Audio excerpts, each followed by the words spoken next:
Penerapan scaffolding pada Zone of Proximal Development (ZPD) pada mata pelajaran sejarah oleh Rina Purnahayati.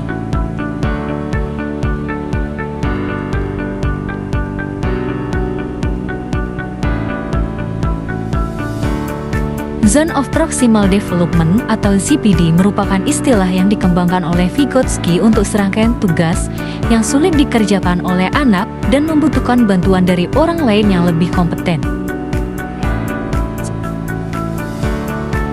Scaffolding merupakan suatu teknik pembelajaran yang dilakukan dengan memberikan bantuan atau dukungan secara bertahap kepada peserta didik dalam menyelesaikan suatu tugas atau memahami konsep yang sulit.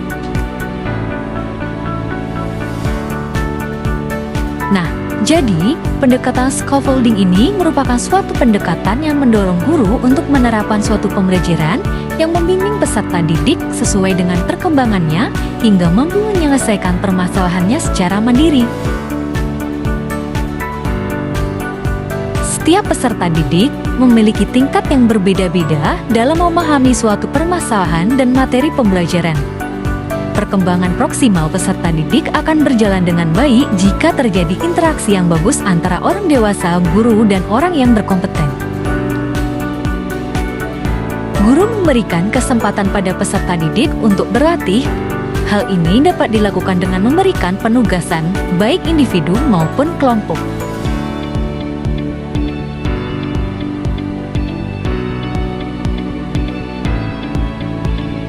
Menerapkan pembelajaran diskusi dan kolaborasi. Pembelajaran dengan menggunakan metode yang berkolaboratif dapat mendorong peserta didik saling menyelesaikan persoalan yang lebih luas dan sulit.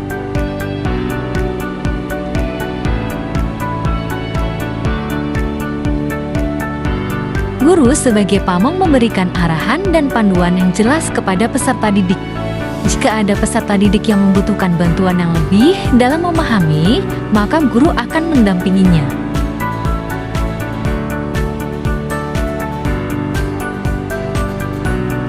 Bantuan yang diberikan oleh guru dapat dilakukan secara bertahap hingga peserta didik mampu menyelesaikan persoalan dengan baik oleh dirinya sendiri. Selain itu, bantuan dapat diberikan oleh teman sejawat melalui kerja kelompok.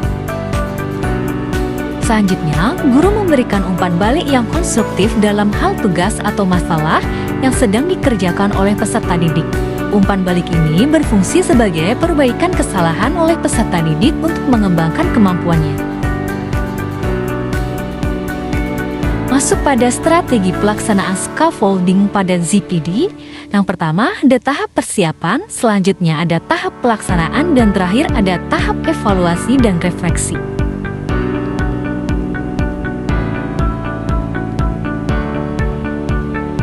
Nah, pada tahap persiapan, guru melakukan asesmen diagnostik untuk mengetahui kemampuan awal peserta didik. Hasil asesmen ini kemudian dijadikan sebagai acuan untuk menyusun sebuah rencana pelaksanaan pembelajaran atau RPP. Pada tahap pelaksanaan, pembelajaran disesuaikan dengan strategi pembelajaran yang telah dirancang menggunakan pendekatan scaffolding pada ZPD.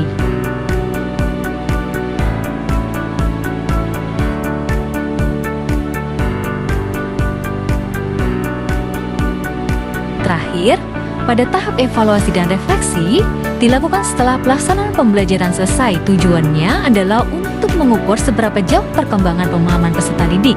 Selain itu, evaluasi juga dapat digunakan sebagai acuan untuk mengembangkan strategi pembelajaran selanjutnya. Terima kasih.